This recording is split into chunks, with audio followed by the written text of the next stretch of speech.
Moving forward, we are now about to present you a very special unveiling, and to talk a little about this, may I now request Mr. Rajat Banerjee, Head of Corporate Affairs, Amway India, to please join us on stage. Let's put our hands together as he joins us on stage.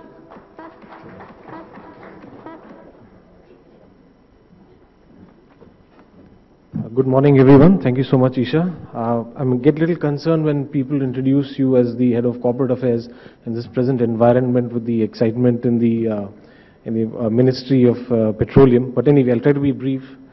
Well, most of us are pretty familiar with these figures. 12 million Indians joining the workforce every year. By 2025, India's workforce will be about close to 900 million, with the organized sector just offering about 70 million jobs at this particular point. Here is where responsible entrepreneurs like yourselves play a very key role as new businesses do add to the national income, expand employment, and help reduce economic disparity. In this context, Amway Corporation does offer self-employment opportunities to around 10 million people globally. We operate in more than 100 countries. More than 500,000 Indians are engaged in the Amway business. So in a way, we do fit into this particular space. And in this background, we were happy to join hands with Indicus to bring out the first India Entrepreneurship Report to get a sense of attitudes and opportunities in this particular field across the country. Thank you so much.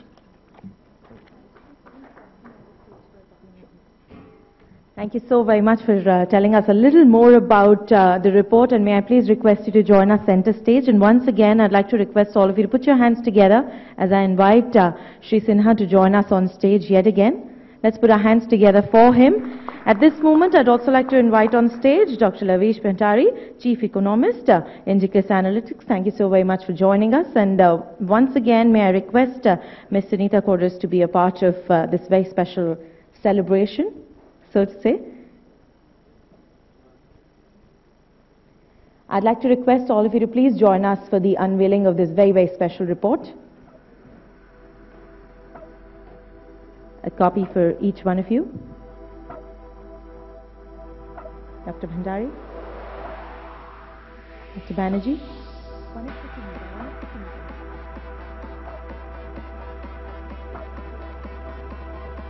India Entrepreneurship Report. Let us put our hands together as Amway and Indicus together present to you this absolutely excellent report. And I can promise each one of you will get a copy of it a little later.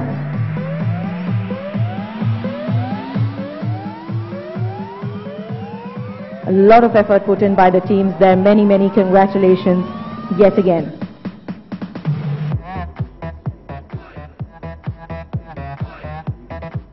Thank you so very much, Risana. We truly appreciate your presence. Thank you, Sunita. Thank you, Mr. Banerjee. I'd now like to request Dr. Bhandari to please join us, share a few words with us, and tell us a little more about the report. Thank you. Thanks. I won't take long. The concept of entrepreneurship has already been delved into for a long time. But how do you start to measure entrepreneurship? And that's actually the question which many have grappled with. And this is, in a sense, the first real study that tries to look at what is the whole entrepreneurial ecosystem from the perspective of entrepreneurs. It's a fairly large study done across 50 cities, across all the 20 large states in India. And what it tries to do, it tries to unravel the ecosystem that every entrepreneur faces.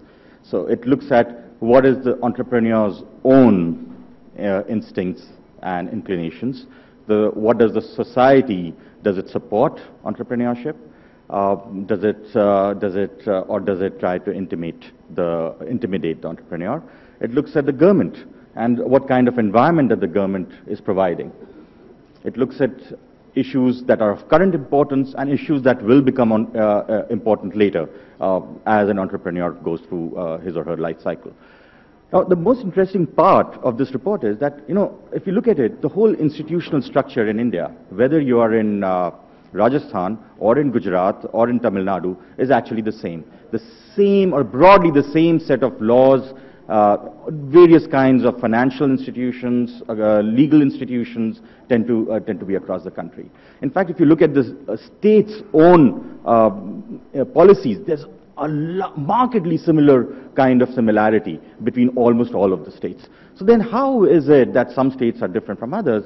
And the answer is what Mr. Sinha has just mentioned. There's that little bit something that people do. There are some states that have, for the last many years, been doing that extra bit. It's not just about policies. It's about how you welcome the entrepreneur, what kind of an ecosystem you create.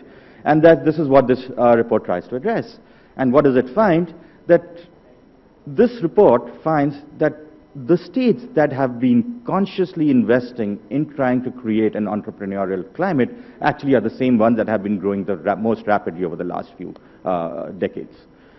These states also are not just large, they could be small ones. They are not necessarily very well endowed in natural resources, but they are very well endowed in taking care of the entrepreneur.